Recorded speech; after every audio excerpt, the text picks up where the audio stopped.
Hello, what's happening? Thanks for stopping by today. I just want to share a couple thoughts with you today, as I have done through all these videos and will continue to do so.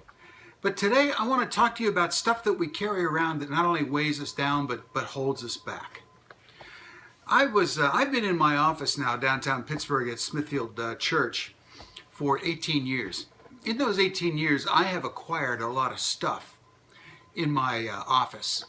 And yesterday I decided to go through a couple of my bookshelves and get rid of stuff that I just didn't need. You know what I found in there? I found big, thick, huge volumes of yellow pages. Yellow pages from 15 years ago, been on my shelf. Not only one volume, not two volumes, 3 volumes. It took up about that much space. And I had along with that the accompanying white pages. Who uses that stuff anymore? I haven't used it in 15 years, but it was there.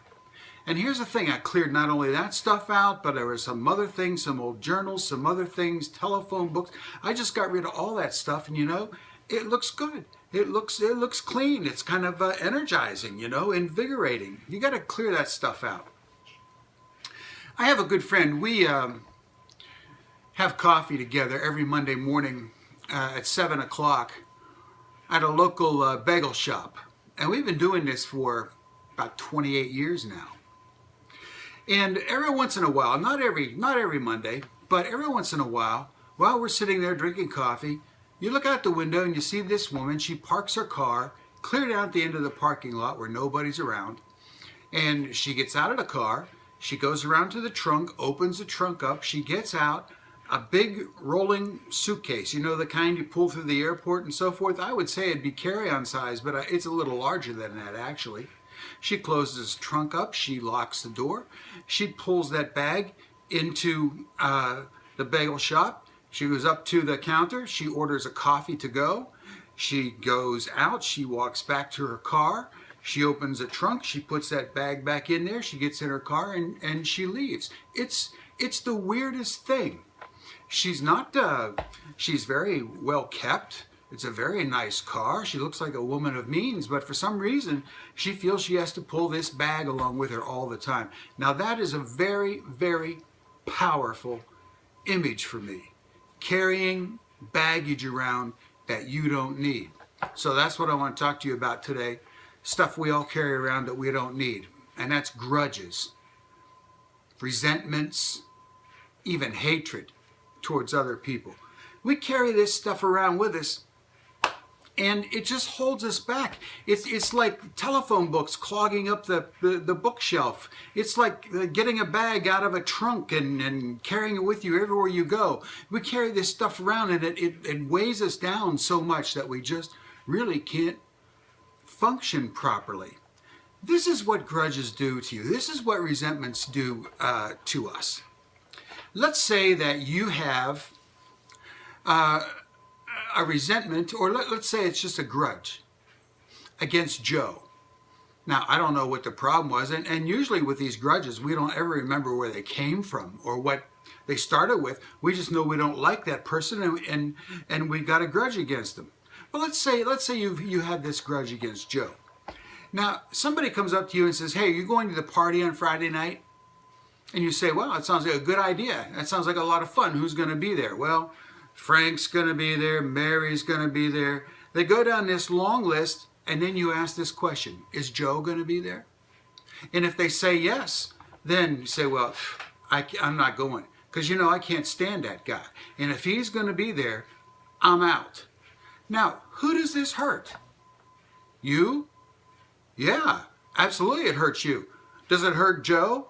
No. Joe's going to the party. He's having a good time. This grudge you carry against him doesn't hurt him. It just hurts you.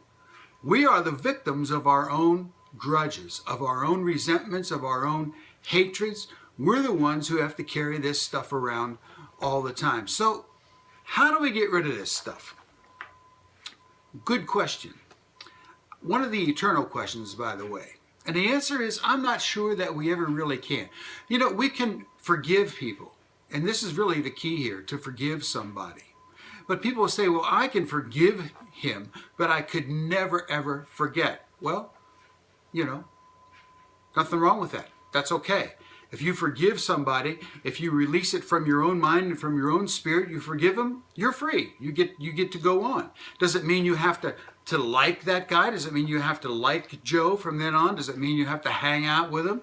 Does it mean you have to exchange, greeting cards on Valentine's Day and that kind of stuff? Absolutely not. You're probably never, ever going to really want to be around him, but at least it's not going to prevent you from doing what you want to do. Forgiveness is the key. You can never really ever forget. I think only God can do that. You can never really forget, but you certainly can forgive. And it's something that we all have to work very, very hard to do. After all, this whole thing about resentments and deep-seated stuff going on, there's that old saying. It's like anger, hatred, resentment, grudges. If you have these, if you continue to carry these, it's like drinking the poison and hoping the other person's going to die. Well, that's just not going to happen. So, if you want to be a better person, you want to be a person that has a lot more freedom and enjoyment in life, forgive people. Learn to forgive them. And quit carrying that burden, quit carrying that monkey on your back everywhere you go. I know it's hard, I struggle with it, but let's struggle with it together, okay? Forgive somebody today and be free.